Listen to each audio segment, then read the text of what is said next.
Platforms ambazo hizi ni IG, TikTok, FB na kadhalika. Alafu kuna search engine platforms kama YouTube, Google. By the way, hapa ongezea TikTok pia. TikTok na is a very good search engine.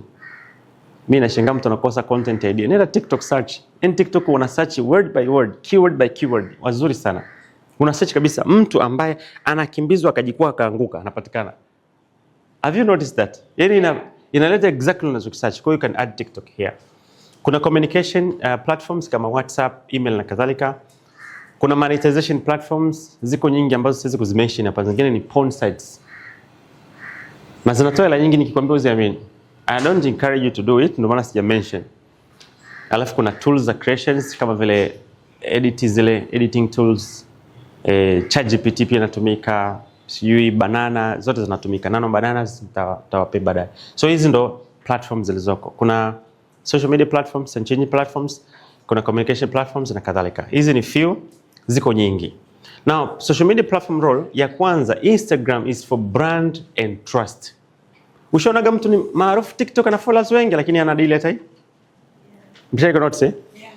But Instagram akishajulikana every deal ni kwake. Kwa sababu Instagram ina portray image ya mtu yoyote vizuri kuliko mitandao mingine yote. And that is their secret. Nilionauliza zile system. What is your system? Instagram knows mimi I'm good at kumlabel mtu. Kwa mtu Instagram anatumia filter za Snapchat, location za airport. Kila ukimwangalia maisha yake ni mazuri. Akitaka kumpigia picha mdada wake au mkaka wake anamvalisha vizuri na mweka safu ndo anaanza. So tuko zetu out na baby, ukiangalia unaona maisha yao ni mazuri. It's Instagram. Kama tukizungumzia fake, the word fake ni Instagram. Instagram jamani, shikamoo. Kwa kufeki, chaz. Na akikufekisha inakuumiza roho ujue. Ushamwonaga mwasimu wako Instagram, roho inakuuma. Yeye unaona everything is perfect. No. 99% is fake. Kwa sababu gani? Instagram inaweza kuportray image kubwa ikamjengea mtu trust fast. TikTok unaweza ka followers milioni 1, lakini you know why? TikTok imeruhusu audience zote zikae kule isipokuwa audience kubwa. Sasa hivi ndio audience kubwa inaanza kuingia. Umeona makampuni kama FC Barcelona, sio ndio anaingia umeona na watu wakubwa mashuhuri, lakini TikTok ilianza na mtu wakati wa chini wa juu yoyote. Alafu ikawa ni practical platform. Kule tuliingia wengi tukajua kudance. Wangapi wajifunza kudance Instagram, TikTok? Ilikuwa tujui zamani. Ndio kuna shako kumbe. Ni hapa hivi. Kila mtu akajua kudance. Kwa sababu ya TikTok, it was a practical platform. Ndio maana huku tunachukuliana wote ni learner. Because we started kama wote ni learner tujue kudance, right? So it was practical. YouTube is an authority platform. Authority and income ya muda mrefu. YouTube kwa nini ni authority? Uwezo kutengeneza content YouTube ukasema nazungumzia kupika for 1 hour, afu onekane ni mshamba. Kwa sababu ya content zao ni macro platform content. Yaani video lisalizima uzungumzie nywele. Mada ya nywele lisalizima unatoa wapi? Unless wewe ni unajua kweli. Kwa hiyo huko mtu akiona video yako iko YouTube anaamini wewe ni expert. Sababu una maelezo marefu, unajua kukidadavua kitu. TikTok, Instagram, usiamini mtaalamu yote kule ndani. Waongo bwana, mnaenda huko bwana. ChatGPT, naomba content 100 za mwezi huu mzima. Mimi nafanya mambo ya social media na digital marketing. Naitwa Duka Huru. Nipe content ambazo nsipo zinafanya na mazingira Tanzania, ziwe zina reflect fear, ziwe zina reflect culture, ziwe zina reflect education. Lakini pia zi reflect wa Tanzania ambao hawajui aina ya bidhaa wanazozinunua au taratibu. ChatGPT inakupa unachukua kwanza. Ongelea kuhusu matunzo. Ikiwa unafanya biashara ya nguo, halafu haujui kuitunza, lazima uangalie katika mambo mawili. Ya kwanza sabuni unaofulia, kuna sabuni za maji, za unga na sabuni za ya pili unavyopasi. Ya tatu sehemu unakoweka tayari. Mtu akisikiza, yeye social media coach ni mtaalamu. Mpe mic, mpe lisalizima ongea na watu. Bali says niwaambie nini? Hicho unachokifanya utaona mwanapuyangaga. Kwa sababu kwenye Instagram na TikTok ni micro platform. 1 minute, 2 minutes, maximum 3 to 5. Kaka unashindwa kutoboa. Dakika 2 unashindwa kutoboa. Una kariri una meza unakaa. Unaipiga. Sehemu pekee tutajua hiyo ni kichwa ni hapa. Kwa sababu hapo bwana haina dakika 2. 1 hour, hauwezi meza 1 hour. Ukakariri 1 hour, wewe utakosa wewe ni ChatGPT. So hapa ndo tunapojuaga huyo mtu ni expert. Na kama unataka kuwa coach, unataka kuwa public speaker, fungua YouTube account. Taasisi makubwa yasemagi tunaomba social media yako, anakuambia hiyo YouTube channel tunaomba link, waangalie una postigi nini, afu wanasikiliza content ya kwanza ya pili. Njoo zungumza na watu. Kama unataka kuwa wewe speaker au trainer, hapa ndo unapopata kazi nyingi. Sisi tunapata kazi hapa sana. Nataka nimekuwa recommended na wewe, si ni balozi Marekani, kuna watu kawafundishe Let's Say Kilimanjaro. Usipost mtandaoni, ni kampuni ambayo ni wekezaji sawa. Do you have your YouTube link? Yes, na watumia wakisikiza wanaangalia okay, sawa. Tunaona unazungumzia masuala ya branding, marketing na digital. So tunataka ufundishe upande wa management. You can, yes. Kwa sababu ameshaona zile video anakupa. Ukimpa Instagram, anasema kule si unaweza kuwa umengamua tu sehemu au kuamini. Mimi nimepata kazi ya balozi, nimepata kazi ya ni kupitia YouTube. So naweka fungua YouTube yako, weka vitu kule. Mtu akikusikiliza anasema unajua unachokifanya. Facebook kwa ajili ya community na groups. Do you know Facebook ina function nyingi kuliko mtandao wote duniani? Na ndo the best platform, na ndo namba 1 platform duniani. Kwa sababu ina Facebook Marketplace, Facebook Pay, Facebook Monetization, Facebook Groups, Facebook Community, Facebook Page, ina vitu vingi sana. So Facebook ni nzuri kwa sababu ya community. You can get a lot of people. Na kama unataka kufanya biashara nje ya Tanzania, Facebook is the way to go. Congo, Rwanda, Malawi, Zambia wanatumia Facebook kwa Instagram. Wa Congo wengi Facebook. So hizi ni platforms. Now, hizi search platform power, Google, watu wanatafuta solution. So you should know kwa sababu hizi ni part of digital. Google watu wanatafuta solution. YouTube watu wanatafuta video zenye maelekezo. Instructions, how to. Hizi ni YouTube. Ndio maana YouTube kama unataka video yako iende vizuri, sema how to. Inauzika sana. Namna ya ku save hela, namna kwa sababu watu wanatafuta kuona how to do it. Hapa they want a solution, where to. Yaani hapa ni where, hapa ni how. Kwenye internet kwa ujumla watu wanataka vitu vitatu. Wanataka kununua, kujifunza au kuconnect. Kwenye internet nzima, yani TikTok, Instagram, Facebook, wa internet nzima, kununua, kujifunza au kuconnect. Ndio kwenye mitandao ya mahusiano, mtu anaingia anataka connect. Kuna kina duka huru, tunafuata watu wanataka kujifunza. Kuna biashara zenu, watu wanataka kununua. So it's either kununua, kujifunza au kuconnect. Lakini pia customer strong wanatokana na search engines. Hauwezi kukuta kampuni inatafuta mtu wa kusupply mashine, excavators, matipa, afa kaenda kwenye Instagram matipa. Aizi wanaenda kwenye search engine. Kwa hiyo find a way ukatengeneza hata Google location ya biashara yako. Eka Google location kwa sababu akija hata mzungu anasema tu hivi, where do I get Airbnb? Inaenda kwenye search engine, si unajua itachukua kama usipoweka Google location kwenye Google yako, hautapata wateja wakubwa. Wale wateja wakubwa wanaenda kwenye search engine, au waende kwenye mitandao ya ile kawaida. Wanaenda search engine. So make sure kwenye Google location umedownload, umejiwekea nani upatikanaji wako. Communication platform ni WhatsApp kwa sababu ya kuclose deals. Usiende na mteja nicheki WhatsApp tuuziane, hapana. Malizia Instagram. Instagram sema ukitaka huduma hii andika neno huduma afu nikupe bei. Akishakupa bei mlete WhatsApp ka close deal. Usianze WhatsApp kuchat naye. One thing kuhusu wateja, tabia zao. Ya kwanza, wateja wote so loyal. Wote, including me, including you. You're not loyal. Kwa nini? Kwa sababu ni mwanadamu, una curiosity. Mwana darasa la duka unafundisha kuhusu public speaking. Nimesikia darasa pia la DFM by business. Sisi tukasikiliza na huko. We have that curiosity. So wateja ukimleta WhatsApp ukachat naye muda mrefu, kwanza anashusha heshima yako. Why? So intentionally. Atakuuliza maswali and the question ambalo wewe utajiuliza ni kwamba yeye anafikiri sina kazi zingine, si ndio? Lakini humuonyeshi. Yeye naturally anajua una kazi zingine.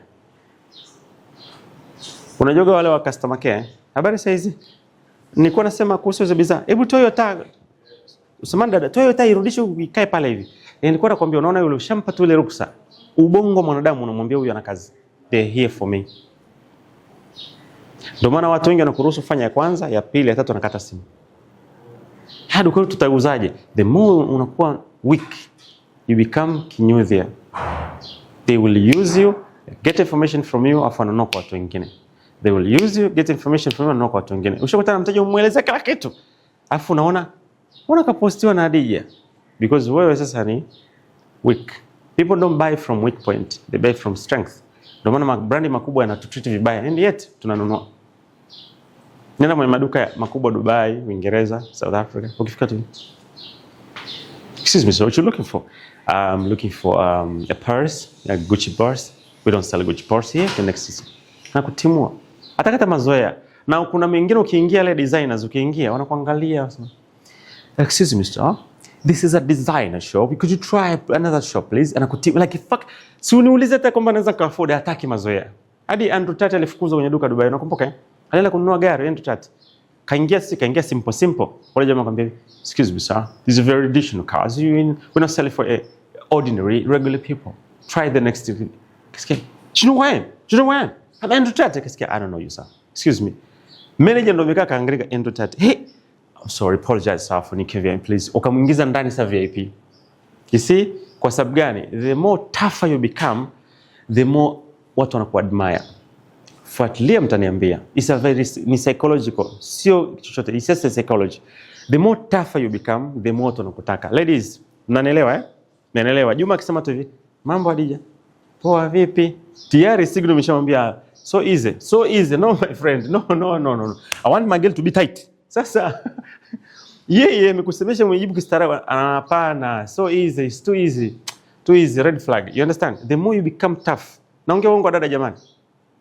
The more you become tough, the more you hivi. Hadija ananjua.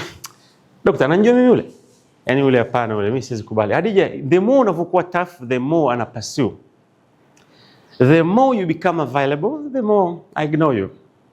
The more unakuwa available, the more heshima inashuka. Kwa hiyo people don't buy from weak point, they buy from strength point. Be tough, be straight, be expensive. That's how you sell. Ndio maana every brand yenye hela hawezi kuipata kirahisi. Sio wanaringa wale, hamwapati kirahisi. Na neno kuringa means wana msimamo. Ndio kwa Watanzania. Anaringa means wana msimamo. So communication platform, WhatsApp iwe for closing only. DM for conversation. Ndio maana ngasema tumia neno DM lele. Kule unakubaliana naye, afu naambia namba yako WhatsApp, you close. Follow-ups, sales. No follow-ups, no money. Yani means watu wanapokucheki ukawarejea. Sasa kama una team, ni rahisi kusell kuliko usipowarejea hauwezi kuuza. Kwa hiyo ukianza naye hapa, mimi ni kwenye DM, unakuja naye WhatsApp unamcheki habari, umenicheki DM hichi get fulani. You follow up, you can get sales. Lakini uja follow up huwezi kupata sales. So guys, hapa tunataka tuelewe concept ya digital. Now, content system, content sio kupost tu, ni mkakati as we speak. 80% iwe value, 20% iwe kuuza. 80/20. 80% tafuta mambo yote ambayo vendors wenzako hawazungumzii. Watafute competitors wako, angalia mambo yote wanayozungumza, afu enda kazungumza ambayo wao hawazungumzi. The 20% wewe unauza, lakini usiuze kama unauza. Uza kama una mpango wa kuuza. You can sell. Kwa sababu gani? Mteja na sense desperation uko nayo. Na wanajua kabisa, wanasoma pattern yako. Wateja wanasoma pattern hivi. Shamsi katangaza sales tarehe 28 ya mwezi wa pili. Wanasubiri utangaza sales zingine. Katangaza sales tarehe 19 mwezi wa 3. Akatangaza tena tarehe 30 ya mwezi wa 3. Wanasoma hizo pattern, baadaye wanakuja kuangalia hizi tarehe zina matokeo gani? Hapa rejesho, kikoba, kodi. Done. Bidhaa zimekuja, atafanya sales. Subiri. Tarehe 19 anakusubiria, umetangaza sales. That's how they go. Kuna wafanyabiashara wauzagi tarehe 1 au wauzagi tarehe 5 mpaka tarehe 21. Hawauzi hapa. Wanauzaga kuanzia tarehe 23 mpaka tarehe 2. Fuatilia utaniambia, kwa sababu wale watengenezea pattern kwa wateja. So waka notice. Ndio maana kwenye content ukipost bila strategy, you are killing your business instead of building your business. Wala wakatupigia simu, wakatuambia njoni. Ni taasisi kubwa, nikiambia mtaamini. Njoni mtuelezee. Mbona kama ushaisi? Acha umbea. Wakasema njoo tuelezee, tumeipenda, tunataka wateja wetu wanaochukua mikopo kwetu muwe mnawasaidia kwenye mentorship program yenu. Lakini njoo ielezee. Mmeipendaje? Si mlielewa? Nieleze nini tena? Yaani kama mmeipenda si mmeielewa? Nielezeni tena. Afu number 1, number 2, what is your proposal? Write a proposal, present it. Na sisi tukae kama bodi tuangalie. Then tuone benefits, tukae mezani. Nikamwambia waambie njooni. Unajua alichosema? Muite G, muulize G walisemaje? Wale tuliwaambia njooni nyie, muulize waambie walisemaje. Huko mimi naendelea. So content is a system. Muulize walisemaje tuliwaambia njooni nyie. Ndio utajua kabisa kwamba usipokuwa na mikakati, digital itakupa vitu vingi lakini utaishia kwa maskini. Be very firm, yani kuwa very strong. Mimi nakwambia ni kweli. People use you. Watu wengi wenye traffic mtandao unaona wako busy. They have nothing.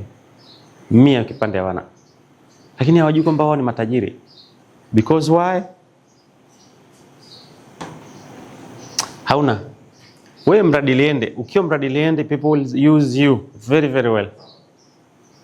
Yani sell kwenye strength point, usiuze kwenye weak point. Yeye anataka kama uko desperate, mwambie mwanangu nitumie laki ni ile ndugu yangu, au pumbavu nataka nipe milioni 2. Mpaka wakupe, usipokupa vumilia laki 2. Wataona jamaa na msimamo, strength. Ni ile kampuni tuliwaambia walikuwa wanataka sisi tuende tukaelezea mentorship yetu. Tukawaambia waje ofisini, walijibuje? Nasema hapo wengi hawezi kubana kwa pia ofisini. Imesikia polisi jibu lao they want to use us. Sisi tuko wengi hatuwezi kuja kubebana hadi ofisini kwako. So mimi ndo nibebana timu yangu nije. Basi tuko darasani ningeonyesha ishara moja mbaya sana. Ila ile ishara mlioifikiria ndio hiyo. Fala nini? Kwa nyinyi hamwezi kubebana mje. Mimi ndo naweza kubebana timu yangu. You see, weak strength. Ukiuza kwenye strength, you become low kwenye vibration, lakini you become higher in achievement. Wengi wanauza kwenye weak point. Mtu ana event, niko Mwanza, niko Irege, niko Kelemela, nene, laki 5, laki 2, laki 5, laki 3. Hana anachokipata kwa sababu anauza kwenye weak point. Kwenye weakness moja wapo ni hiyo. Know your why. Know why I exist. Bro, hakuna anayestahili kulipa milioni 100 wala kulipa shilingi 50. It's just how you decide it. I decided 10 million, I want 100 million. I always say, nawaambia speakers wengi, kwa nini Vusi anapewa milioni 60 Tanzania? Unajua Vusi akijaga anapewa milioni 60 $20,000 to $25,000 anapewa. 60 million. Alafu anaongea 1 hour, 2 hour maximum. Akimaliza anaandaa masterclass yake siku inayofuata. Haikuhusu wale mwalika. Anachukua hela zake laki 5 kwa mfukoni, anaamsha. Speakers wetu paka alokuwa waziri sasa hivi hajai kulipwa hata milioni 5 kwenye event. Not to me. Nitapiga story na watoto wangu na watoto wangu nilete wajukuu hiyo baba wao wapige story kuliko niende. Kwa sababu gani? Remember, I know my why. So your why should be very strong. Ask yourself like this. Wewe ni daktari. Nikikuita mimi, what does it mean? Na tatizo. Now the question you should ask kama daktari ni kwamba if I sort this tatizo nitamuokolea nini? Na if nisiposort ile tatizo atapata hasara gani? Charge according to that. You get it? If you don't get it, forget about it. Mtu wewe ni auditor, anakuambia njoo nisaidie kampuni yangu bana, naona vitu sivielewi, sikapigwa penalty. So ask this question, why ananitafuta? Kakwa? Second, if I sort this problem, nitatatua nini? Kesi na TRA, penalty sizozijua, lakini pia hasara kwenye biashara. Je, nikitatua naokoa nini? Naokoa hasara, naokoa nini, naokoa nini? Okay, kufanya auditing milioni 3. Mbona bei kubwa? Utanitafuta ukiwa tayari. Yaani dharau sana. Yaani usijapenda. Wengine watamwambia, lakini tafuta wengine wako bei rahisi. Atatafuta bei rahisi wa $500,000 milioni. Lakini let me tell you something. Ukimfanyia mteja hicho, akienda ataenda kuhudumia huko na kuwaza. Au labda ule ndo anafa. Au sio kaburunda. Au hebu acheni tu kwanza. Boss, basi nikupe milioni 2.5. Now we're talking. Wadada analijua ile swala. Wadada akimkatela mkaka.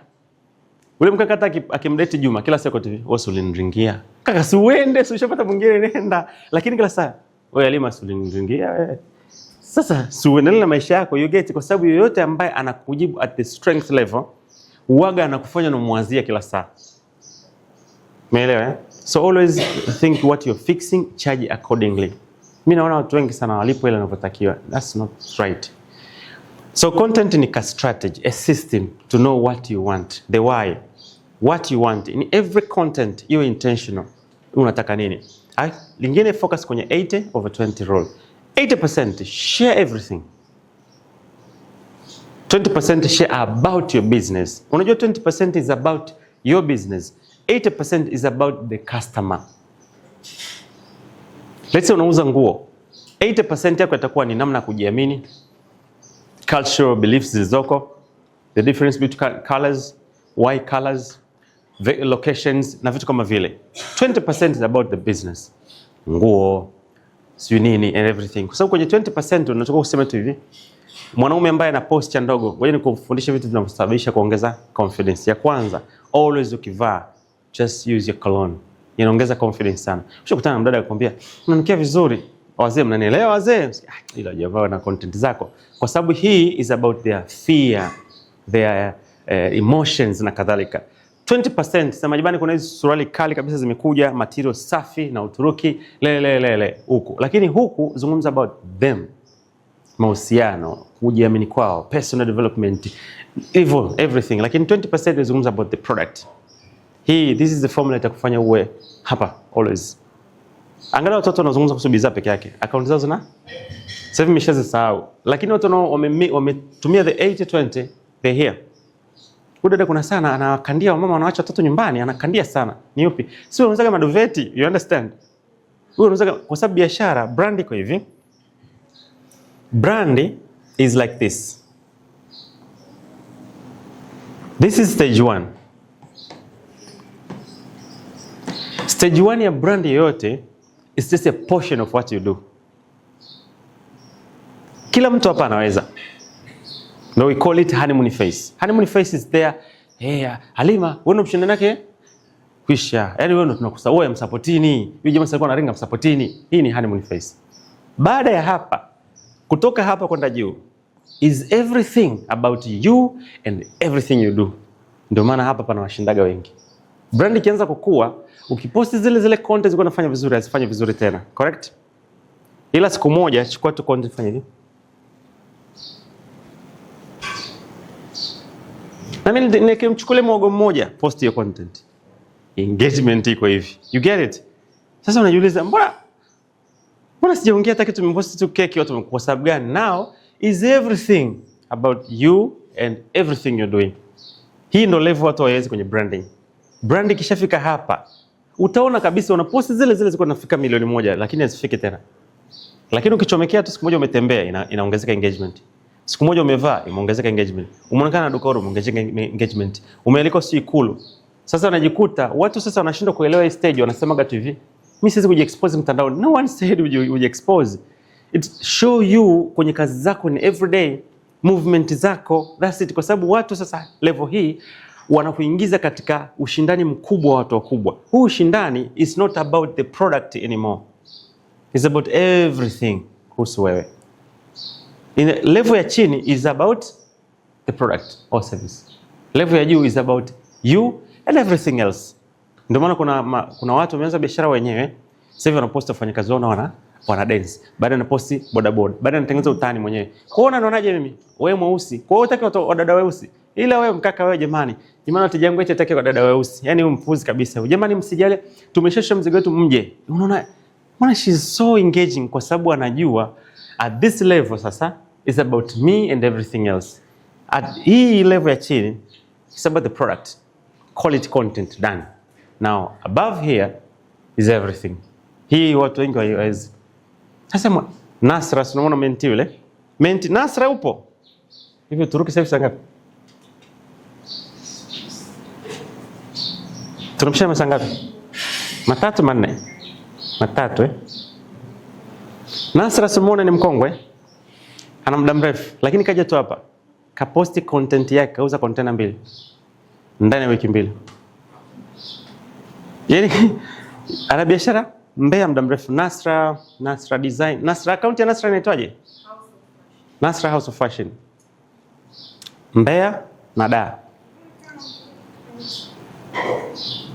Saa 10. Tuko sawa? Hatujapishana ya. Now guess what? Nasra anafanya biashara 15 years now. Alikuwa anatoa container moja miezi 6, miezi 3. 6? 3 hakika matangazo mengi sana. Kashadhamini Malkia wa Nguvu Clouds. Did you know? Nikamwambia uko kwenye level ambayo it is you and everything else. Kaingia kwenye mentorship program ana miezi miwili, ana mwezi, akaposti tu yeye, akaposti yuko ameenda clubs siku zile, akaposti kwenye duka lake container 2, wiki ya kwanza, wiki ya pili kaniambia zimeisha. Ndio maana kasafiri tena, sio maana karudi mara pili Uturuki. Every day and show up yourself that's all about it. It's not perfection. Usitafute engo nzuri, usitafute kuchana nywele. Tena ikiwezekana kama tunachana nywele, record content.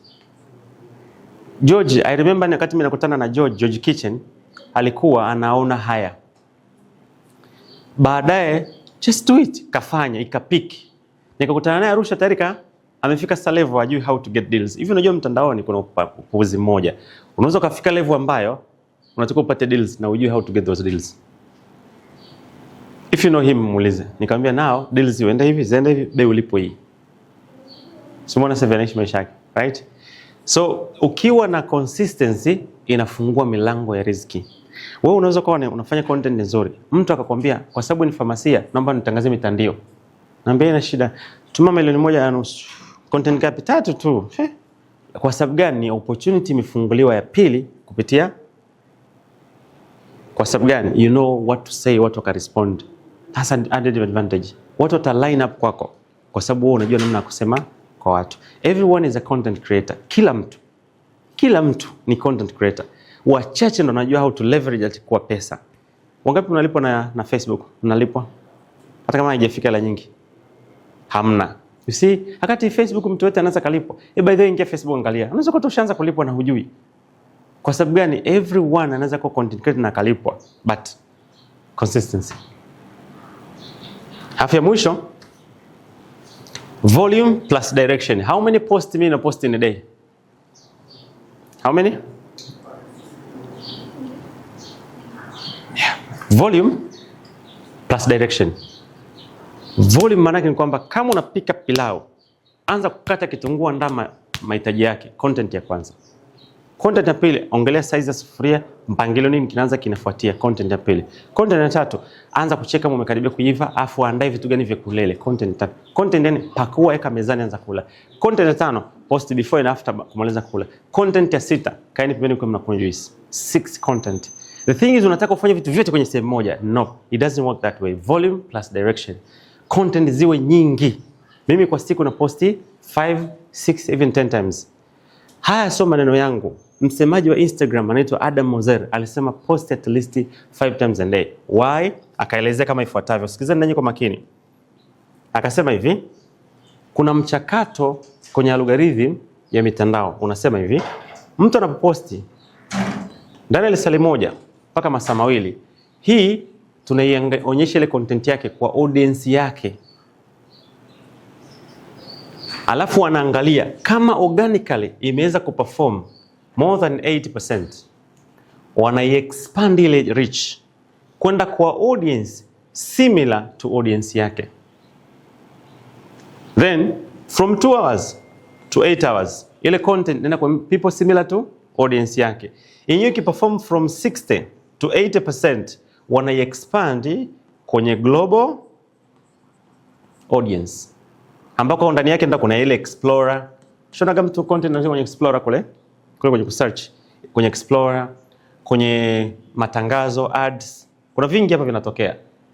Baada ya hapa tayari inakuwa imeshatimia masaa 24 ya hii content. Wanaiangalia ndani ya masaa 24 itaweza kuperform na content zingine similar kwenye niche yako. Ikiweza ndani ya masaa 48 wanasema this is well performing content. Wewe wanakupa signal gani? Wanakuambia this is doing good, ukipromote to reach a lot of people.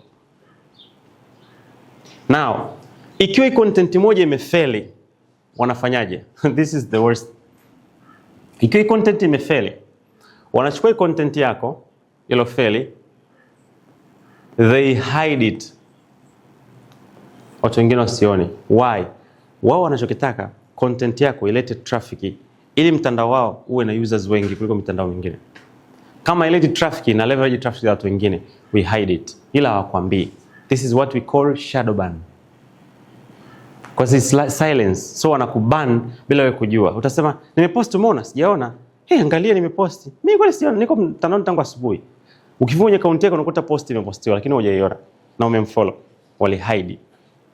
You get it? Sasa akasema ukipost at least more content in a day, hii kifeli ya pili inaweza ikapik, isipopik ya tatu inaweza ikapik, lazima moja katika 5 ikapik moja. Ikipik inakusaidia kufikia lot of people. Utachanga post content 5, moja na reach 1 million, nyingine likes 4,000. Hazizi perform the same, lakini moja italeta matokeo fulani. Na ndio maana kipindi ambacho Diamond anapost zile challenge na likes 1,000, viewers 5,000, viewers 20,000, 15,000, nza normal numbers. Lakini angalia dashboard yake inafika mpaka 100 million. Kwa sababu gani? Hii inafikia watu 2,000. Hii inafikia watu 1,000. Hii inafikia watu 10,000. Hii inafikia watu 100,000. In total ndio ile dashboard pale namba inaongezeka. Sasa umeposti moja imefikia watu 2,000, umeacha. Hii imeadd nini? So unajua ile masuala ya nani compounding ina compound kwenye each content uliposti. Ndio maana at least posti 5 times a day. 5 times a day. Volume, direction ni hakikisha unajua unachokitaka kwenye each content. Hiyo ndio direction.